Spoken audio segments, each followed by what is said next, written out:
प्रिय भैया बहनों, कक्षा 9 शारीरिक शिक्षा अभ्यास 2। मैं अभ्यास 2 पारिवारिक जीवन शिक्षा कल पढ़ा रहा था। आज आप पढ़ेंगे, मैं कल ही बताया था आपको, किशोरों की समस्याएं, और आज मैं आपको बताऊंगा किशोरों की समस्याओं के समाधान के उपाय। अब यह स्पष्ट हो गया, किशोरावस्था तनाव व तूफान की अवस्था है, लेकिन काफी हद तक इसे इस बात पर निर्भर करता है कि किस वातावरण में हम रह रहे हैं। कुछ ऐसे भी समाज होते हैं जिनमें किशोरों को अच्छा वातावरण प्रदान किया जाता है, उनके सामने कम समस्याएं आती हैं, लेकिन इस बात से भी हम इनकार नहीं कर सकते हैं कि इस अवस्था में समस्याओं का समाधान नहीं किया गया तो इसके परिणाम भयंकर हो सकते हैं। अध्यापक और माता पिता किशोरों की इन समस्याओं को सुलझाने में महत्वपूर्ण योगदान देना चाहिए। यद्यपि यह कार्य काफी कठिन है, परंतु ठीक ढंग से अच्छे प्रयत्न किए जाएं तो इन समस्याओं का समाधान प्राप्त हो सकता है। पहला क्या है समाधान के उपाय? गत विकास के लिए शिक्षा। किशोरों को गत विकास संबंधी शिक्षा प्रदान करें।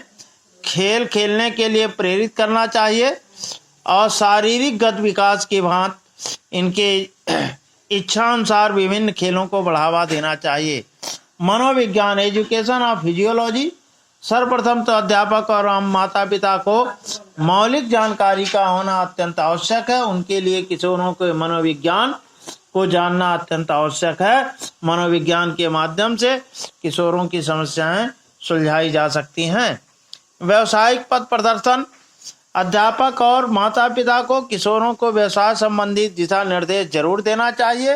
ये निर्देश उनकी बुद्धि, योग्यता एवं अभिवृत्ति पर आधारित हो, उनके लिए अत्यंत आवश्यक है, क्योंकि कई बार ठीक व्यवसाय का चुनाव नहीं कर पाने के कारण बहुत अच्छे ढंग से उनका भविष्य उज्जवल नहीं हो पाता है। नैतिक और धार्मिक शिक्षा।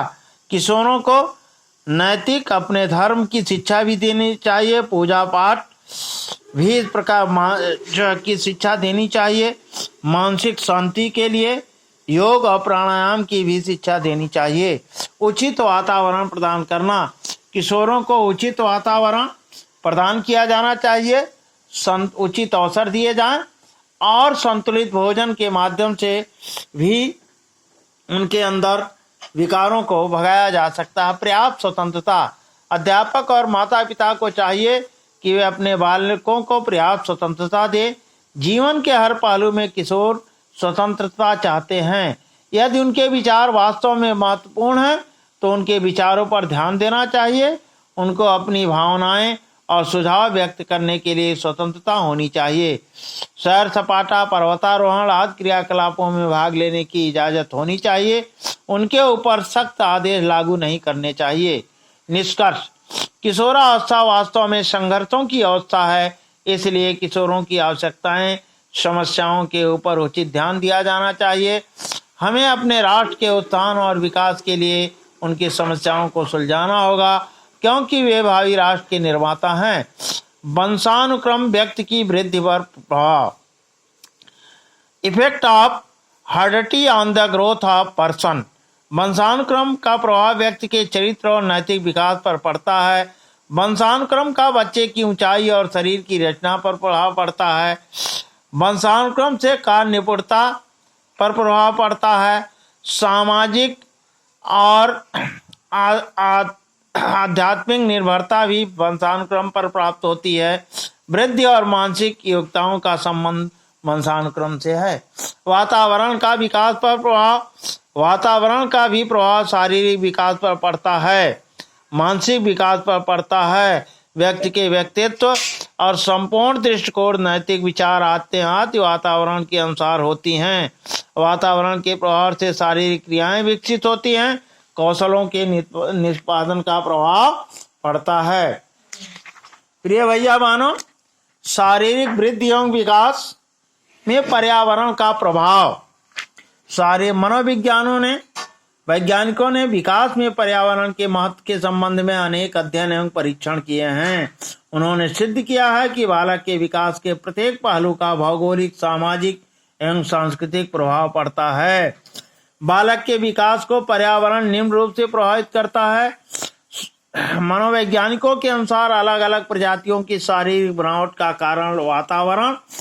अमेरिका में अनेक पीढ़ियों में रहने वाले जापानियों की लंबाई भौगोलिक वातावरण के कारण बढ़ गई है। बुद्धि पर प्रभाव। कैडोल नामक मनोवैज्ञानिक ने तथ्य की पुष्टि की है कि बुद्धि के विकास का वातावरण का प्रभाव पड़ता है। अनेक बुद्धिमान व्यक्तियों के अध्ययन के आधार पर बताया है कि वे सभी व्यक्ति धनी वर्ग से थे, उन्हें शिक्षा की उत्तम सुविधाएं प्राप्त हुई।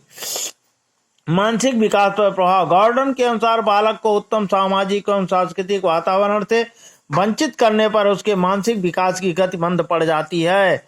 इस तथ्य की पुष्टि के लिए गंदी बस्ती में रहने वाले बालकों का अध्ययन किया। इन बालकों का पर्यावरण दूषित एवं उत्तम प्रभाव से दूर था। व्यक्तित्व का प्रभाव। कूले के अनुसार एक बालक का उत्तम वातावरण के पालन पोषण करने पर उत्तम व्यक्तित्व का निर्माण किया जा सकता है।